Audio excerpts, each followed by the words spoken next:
Rodrigo tem 29 anos, faz faculdade, estágio, namora, gosta de música e de escrever.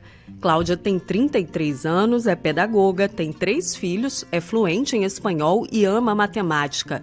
Lucas, de 6 anos, estuda e, como qualquer criança de sua idade, adora brincar. A preferência são os jogos eletrônicos. Rodrigo, Cláudia e Lucas fazem parte de um grupo formado por 1% da população mundial, segundo a estimativa da ONU, a Organização das Nações Unidas. O equivalente a 71 milhões de pessoas que têm o chamado transtorno do espectro do autismo, também conhecido pela sigla TEA.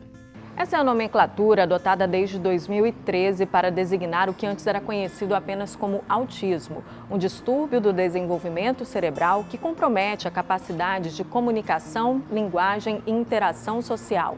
É comum que pessoas com o transtorno apresentem comportamentos repetitivos e restrição de interesses e atividades.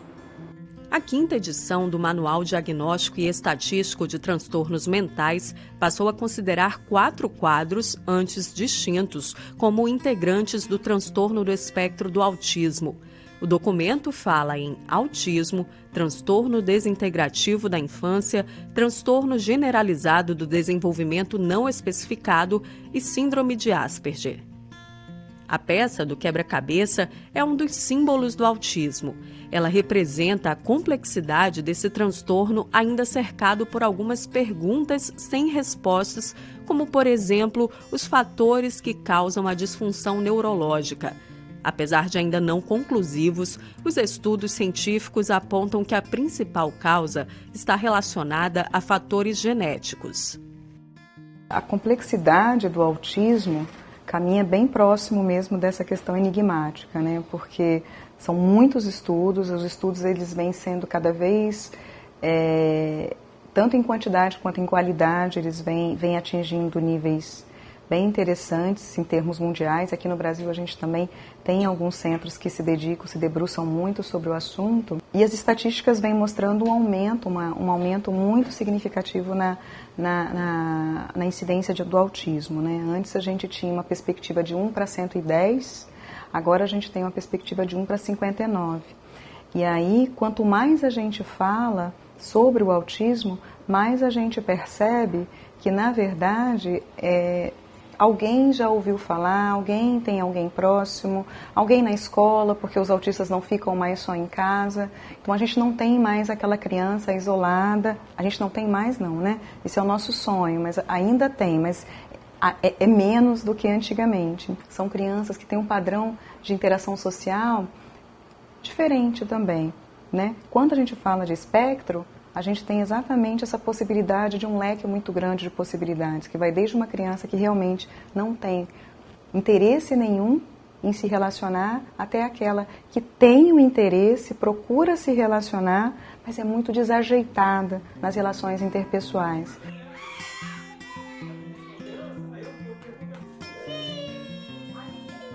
Aqui na casa do Marco Antônio e da Lilian, a gente tem uma noção melhor do que é o espectro autista. Eles têm 7 filhos, 6 deles com diagnóstico fechado, cada um com diferentes habilidades e limitações, variando do grau mais leve ao mais severo de autismo. E todos eles, à exceção do mais velho, Lázaro, são não verbais. Isso significa que eles não se comunicam pela linguagem falada, mas desenvolveram uma maneira muito própria de se comunicar. Só o Lázaro que fala, mas eu me adaptei do jeito que dá para entender o que eles querem, porque cada autista tem uma cor predominante. Ele só gosta de vermelho, ela só gosta de rosa, a outra gosta de preto. Então, através das cores que chamam mais a atenção deles, que eu trabalhei para poder entender o que eles estão querendo.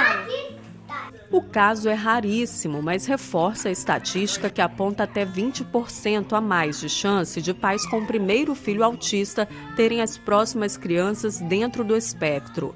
A diferença de idade do filho mais velho para a mais nova é de 10 anos. Marco Antônio e Lilian contam que tiveram dificuldade até conseguir fechar o diagnóstico do primeiro filho. O terceiro filho nosso, que nasceu praticamente em escadinha, né? Com 1 ano e pouco de diferença, No terceiro filho é que saiu o diagnóstico dos 3. Aí nós falamos assim, temos 3 filhos autistas. Então, olha quanto tempo levou. Levou quase 4 anos para poder diagnosticar do primeiro ao terceiro que realmente é autista. O diagnóstico precoce ainda é um dos grandes desafios. E por que é um desafio? Porque se eu colocar 20, talvez 50 crianças com transtorno do espectro autista aqui, eu vou ter 20, talvez 50 crianças com características diferentes. E isso confunde. O TEA, se eu fosse simplificar muito, o problema é esse, né? Quando a gente simplifica muito, a chance de errar é enorme, mas não tem jeito, eu vou ter que simplificar. Você vai perceber melhor uma alteração no comportamento social, na sociabilidade. Isso pode ser em vários níveis. Eu posso ter criança que se eu for tentar passar a mão no cabelo, ela pode se irritar profundamente e ter TEA, como eu posso ter crianças que eu abro a porta do consultório, vem aqui, me dão um abraço e me dão um beijo, e são super carinhosas, e também está dentro do transtorno. Então, e crianças que demoraram muito a falar e que depois ainda falam com alguma dificuldade, tem que fazer fono, e crianças que falam fluentemente, tranquilamente. Mas o alicerce, se fosse gravar alguma coisa assim, para se pensar, seria uma criança com algum grau de dificuldade de socializar e com um atraso na linguagem. Toda criança com atraso da linguagem vai ter TEA? Claro que não. Toda criança com dificuldade de socializar vai ter TEA? Claro que não. Mas é um sinal de alerta. Vamos investigar. Quanto mais cedo o diagnóstico, maiores as chances de sucesso no tratamento. Por isso, conhecer os sintomas que podem indicar o autismo é importante não só para quem é da área da saúde. No caso do Lucas, o alerta partiu da escola. O Lucas tinha 2 anos, meu filho, e a escola chamou a gente para ter uma conversa que ele tinha alguns comportamentos na escola que pudessem levar eles a crer que ele poderia ter o diagnóstico de autismo. São alguns comportamentos bem típicos de crianças que têm o transtorno do espectro, do autismo. E a gente acabou levando ele depois num neurologista. A gente teve já com 2 anos e pouquinho, já o primeiro diagnóstico dele que ele realmente tinha o TEA. Já no caso do Rodrigo, além de tardio, o diagnóstico inicial não estava correto e pode ter piorado o quadro. Ele era diferente, era um bebê diferente, foi uma criança diferente. E, infelizmente, ele foi diagnosticado como déficit de atenção e hiperatividade. Deram Ritalina, isso foi muito ruim para a vida dele. Somente aos 9 anos de idade, após uma peregrinação por vários médicos, é que veio o laudo de autismo. A infância foi cercada pelo isolamento e pelo bullying. Associado a isso, a falta de elementos didáticos voltados à pessoa com autismo levaram o Rodrigo a trocar de escola mais de 10 vezes. Até depois do diagnóstico foi complicado. Eu só fui ter amigo em escola com 12 anos. O resto dos meus relacionamentos eram sempre pessoas relacionadas à minha família. Não tinha... Meus amigos se resumiam ao filho da minha madrasta, da minha madrinha, filho da minha madrinha, e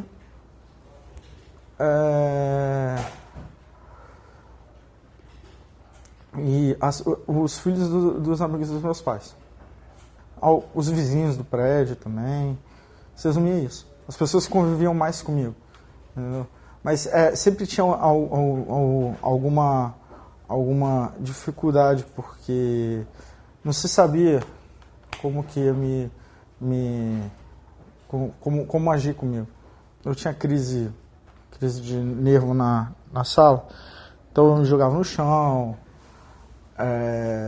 gritava, e as pessoas não falavam, lá o estranho. Muitas vezes, o diagnóstico tardio também é reflexo da falta de profissionais na rede pública. No Espírito Santo, a fila de espera para atendimento com um neuropediatra ultrapassa 11 mil usuários, segundo dados da Secretaria de Estado da Saúde. Mesmo tendo que deixar o emprego de auxiliar de creche para cuidar do filho, a Jéssica teve que pagar a consulta médica por conta da demora no atendimento. Na rede pública ia demorar muito, né? Se eu fosse esperar, não tinha nem o laudo até hoje. Além do susto inicial, muitas vezes o diagnóstico também vem acompanhado da necessidade de mudança radical na vida das famílias. O Marco e a Lilian tinham uma pequena confecção, mas tiveram de fechar o negócio para tomar conta das 7 crianças. Hoje vivem com 2 salários mínimos do benefício de prestação continuada, um auxílio assistencial concedido pelo governo federal a idosos ou pessoas com deficiência com renda familiar mensal de até 1/4 do salário mínimo. Também recebem cesta básica do Centro de Referência de Assistência Social, recursos que, segundo eles, são insuficientes para cuidar dos filhos.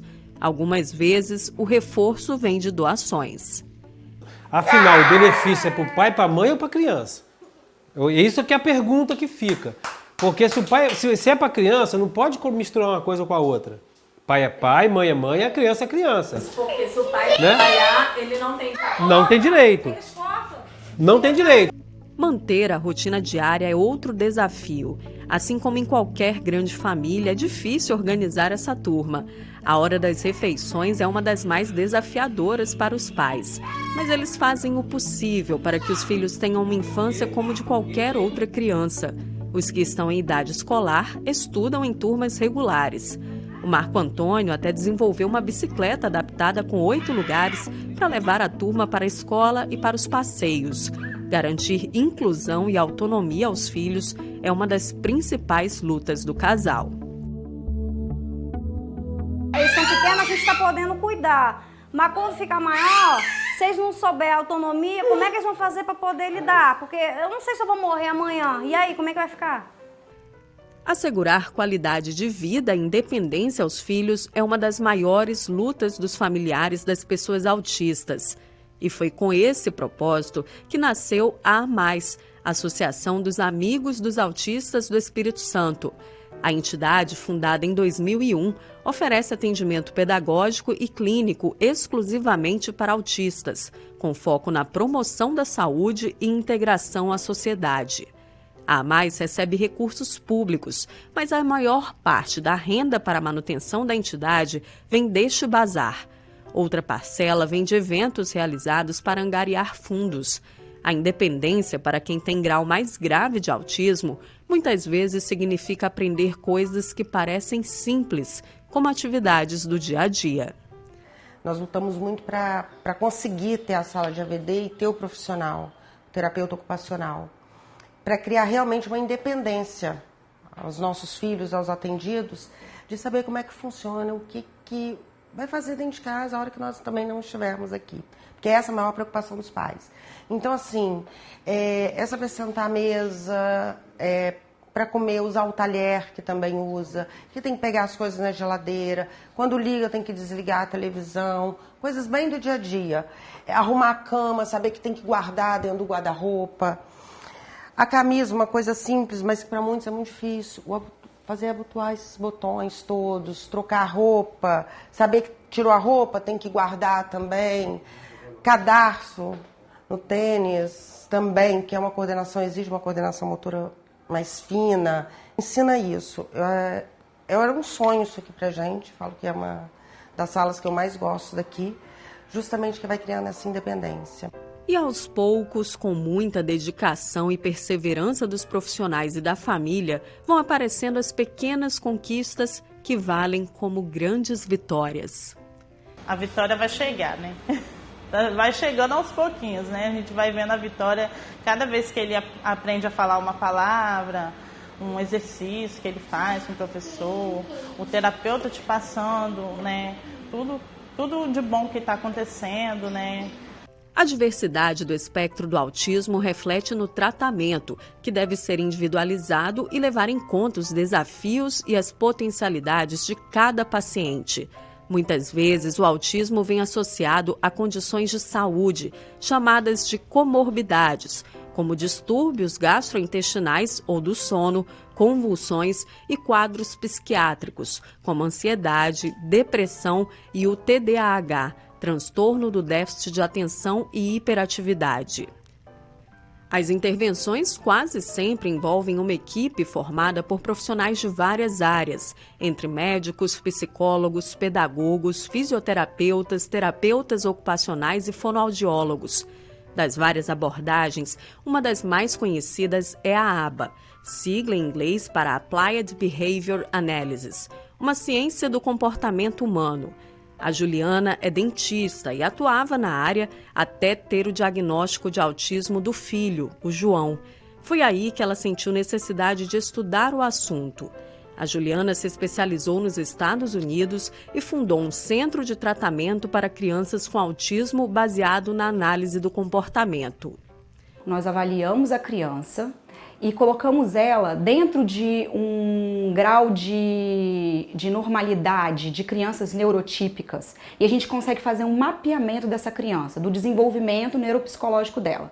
E através desse desenvolvimento a gente consegue tratar metas, criar objetivos para que ela evolua dentro de um desenvolvimento normal.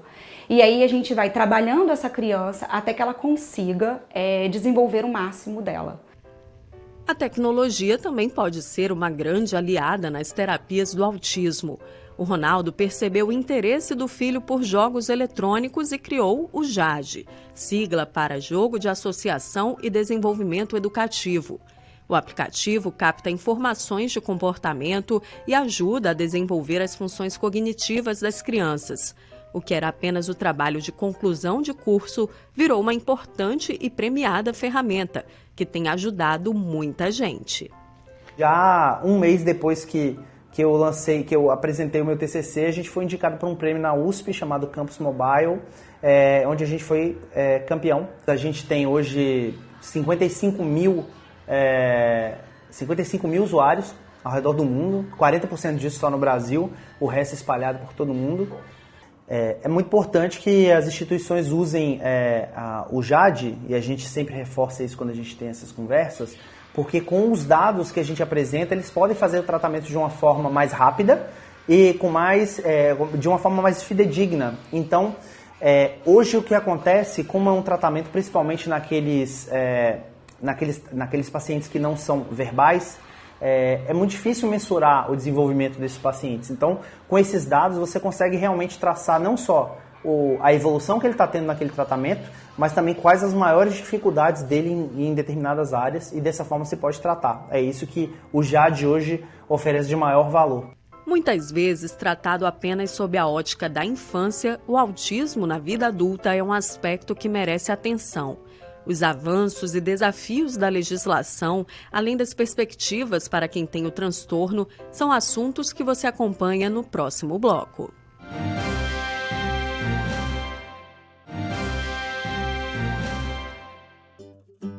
Trabalho, estudos, relacionamentos afetivos são alguns aspectos que fazem parte da vida adulta e, como não poderia deixar de ser, também da vida de pessoas autistas. As pessoas não comentam muito porque parece que autismo é mais uma coisa de criança. Parece que passa com o decorrer do tempo, mas não passa.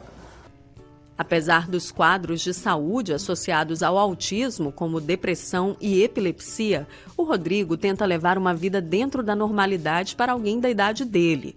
Para a namorada, a Gina, o autismo não faz diferença no relacionamento. É necessário apenas manter uma comunicação mais direta. Acho que a única diferença assim, é porque eu não posso deixar nada implícito. Eu tenho que sempre falar tudo muito claro. Se algo me incomoda, eu tenho que falar direto. Não posso ficar tentando dar dicas e tal, porque não vai dar em nada, né? Não vai ter nenhum resultado. Mas tudo que eu falo, ele ouve, né? E eu acho que é até melhor assim, porque fica tudo sempre muito claro, tudo muito transparente. A Cláudia é pedagoga, casada, tem 3 filhos e descobriu estar no espectro autista somente aos 23 anos de idade. O diagnóstico ajudou a esclarecer o motivo de muitas angústias e barreiras. A criança autista, principalmente a leve, ela é envolvida com uma... Como é que fala? uma timidez muito grande, com vontade de gritar, mas não poder. E eu fui aprender a me defender depois que eu tive, acho que uns 13, 14 anos. Eu sofri muito aliciamento quando eu era criança. E eu ficava muito calada, me retia muito aquilo. Aí já era avessa a tox, eu fiquei mais avessa a tox ainda. Até hoje, para o Luciano encostar em mim, eu tenho que falar para ele que eu estou querendo que ele me encoste. E para um homem é muito complicado você ouvir da tua mulher que tem hora para ele tocar nela. Para o Luciano, a convivência com a esposa e com o Isaac, um dos 3 filhos do casal, também autista, é um aprendizado diário. Quando ela soube do diagnóstico e falou comigo, aí eu ainda não entendi, né? A ficha, falando, igual meu filho, ó, demorou um pouquinho para a ficha cair. Mas isso, para mim, é até um suporte, porque eu olho para ela assim, quando eu vejo ela estar no meio da crise dela ali, às vezes eu até erro em certas atitudes, mas eu entendo o que está acontecendo. Então, hoje, ela teve um estresse hoje, estava em crises aqui, saímos daqui, eu fui trabalhar, voltei, eu entendo. Então, não existe aquele sentimento de, minha esposa brigou comigo, eu estou com raiva da minha esposa. Não, porque existe um amor muito grande assim, dentro da gente que a gente passa a entender e releva aquela situação, porque sabe que são situações que acontecem por inúmeras como é que eu vou dizer assim, circunstâncias. Sentir na pele a falta de oportunidades fez a Cláudia perceber que ainda existe uma longa jornada até a efetiva inclusão. As pessoas querem vitimizar a gente sempre e não é. A gente tem capacidade, habilidade, a gente tem... Eu fiz a faculdade, para mim é uma porcaria, desculpa falar. É uma porcaria. Sou pedagoga, neuropsicopedagoga, não consigo vaga na minha área. Aí bota ali um currículo, lê lá uma pancada de coisas que eu tenho. Se eu colocar autismo, aí que não vou me dar mesmo. Vão achar que eu vou ficar maluca, que eu vou ter crise, que eu vou me morder, que eu vou me bater. Então, a gente tem que jogar com a realidade. Não é só a gente, não. O surdo, né? O cadeirante. Vou ter que ficar empurrando esse cara para cima e para baixo. Não, eles podem se empurrar, gente. Por isso que surgiu no século XX a inclusão. Se você entrar no mundo de verdade, você vai encontrar qualidade, você vai encontrar habilidade, você vai encontrar competência. Tem que acabar com isso. O Brasil está muito atrasado nesse ponto de dizer que a gente é incluído. A gente não é incluído nada. Nós não somos incluídos, não. O adulto hoje, na verdade, isso acontece. Eles sofrem quase que uma morte social. Onde as oportunidades para os menores já não são tantas, para eles são raras. Falta de oportunidade, falta de dignidade. Porque como que você vai inserir a sociedade se você não tem meios para isso? Acesso a oportunidades é uma das principais lutas das pessoas com transtorno e de seus familiares. Para efeitos legais, os autistas são considerados pessoas com deficiência. Por isso, têm direito a todas as garantias previstas na Lei Brasileira de Inclusão. O texto de 2015 institui medidas de acesso à saúde, educação, trabalho, lazer, cultura, entre outras áreas. Garantias já previstas em norma anterior, de 2012, a Lei de Proteção aos Direitos da Pessoa com Transtorno do Espectro Autista, mais conhecida como Lei Berenice Piana. A legislação foi alterada em 2020 com a criação da Carteira de Identificação da Pessoa com Transtorno do Espectro Autista. De expedição gratuita, o documento pretende assegurar atenção integral e prioridade no acesso a serviços, especialmente nas áreas de saúde, educação e assistência social. Mas, apesar da previsão, nem sempre os direitos são assegurados.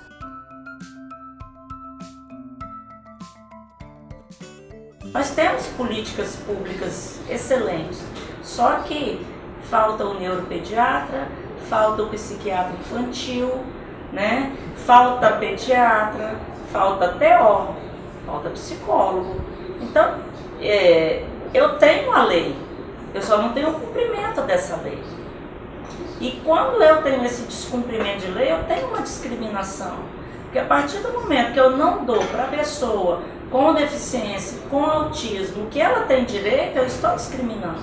Porque ela está ficando cada vez mais impossibilitada de exercer seus direitos, de ter um tratamento adequado. Então, muitas vezes, uma criança que pode render, né, muito mais na escola, que poderia aprender mais com os apoios, ela vai ficar atrasada, e às vezes a gente tem grandes mentes, né, por trás de um autismo. Às vezes a gente tem mentes brilhantes, são brilhantes, mas por falta de apoio ele está lá acuado, né? Ele está sem exercer o seu direito à aprendizagem, à educação especializada. É provável que você conheça alguém ou tenha ouvido falar sobre algum caso próximo de autismo. Nos últimos anos, a estimativa de prevalência do transtorno tem seguido uma trajetória crescente. O último relatório do Centro de Controle e Prevenção de Doenças dos Estados Unidos, de 2018, aponta aumento de 15% na incidência nacional em relação ao levantamento anterior, feito 2 anos antes, sendo agora um caso a cada grupo de 59 crianças diagnosticadas com 8 anos de idade. Antes era um caso a cada 68 crianças. Muitas pessoas perguntam, vem cá, está tendo uma epidemia de autismo? Será que é por causa da comida? Não, é porque a gente resolveu ler certos documentos, a gente resolveu estudar mais sobre isso e a gente aumentou nosso poder de diagnóstico. Então, não é que está tendo aumento do número de autistas. Eles sempre estiveram por aí, eles só não estavam sendo diagnosticados antes e agora estão. Agora a gente está conseguindo diagnosticar, agora a gente tem ferramentas para diagnosticar. Ferramentas que eu digo são informações clínicas, não exames propriamente ditos, né? No Brasil não existem dados consolidados sobre o TEA, mas uma lei determina que os censos demográficos realizados a partir de 2019 incluam perguntas sobre o autismo. Além de construir o cenário sobre as pessoas com transtorno no país, a medida também deve ajudar na elaboração de políticas públicas. Pequenos avanços que aos poucos vêm mudando o cenário de invisibilidade e dando espaço a mais informação. O anúncio de diagnóstico de autismo em personalidades tem ajudado a lançar luz sobre o tema e desmistificar o transtorno, muitas vezes associado aos rótulos de pessoas que vivem sob total isolamento ou são incrivelmente geniais e esquisitas. Na dramaturgia, séries como The Good Doctor, Atypical e o filme Rain Man trazem protagonistas dentro do espectro autista. Em alguns casos, as personagens retratadas apresentam o chamado hiperfoco, muito comum no autismo, que significa interesse restrito a algo bastante específico, característica que já vem sendo valorizada por algumas empresas. Hoje você tem empresas que fazem o recrutamento dessas crianças, no caso adolescentes, adultos, com alto desempenho, principalmente empresas ligadas à tecnologia, porque a gente sabe que as crianças, pessoas com autismo, né? Crianças porque até chega a ser um vício, mas as pessoas com autismo, elas têm uma facilidade aí no que ligadas à área de raciocínio lógico-matemático, né? E aí a área de tecnologia é uma área muito afim para eles. E nada melhor do que para eles também essa questão do hiperfoco, né? Se o hiperfoco é exatamente tecnologia, eles vão saber do detalhe, do refinamento, um refinamento que é tão grande que acaba sendo fundamental para o desenvolvimento de tecnologia. Tão complexo quanto os vários aspectos que envolvem o transtorno do espectro autista é superar preconceitos, desfazer rótulos e ultrapassar barreiras que se impõem para quem tem essa condição. Se todo mundo abraçasse todo mundo, sem diferença, a gente viveria melhor. As pessoas, elas precisam aprender a ter um pouco mais de empatia, que é o que falta no mundo. É um turbilhão de coisas que influenciam ali no trato social dele com as outras pessoas e tudo mais, e é aí que os pais têm que sempre estar presente e apoiar os filhos nessas horas, porque em alguns momentos pode se tornar muito difícil. Como os planetas do sistema solar, são essas mentes, à espera de compreensão em suas singularidades.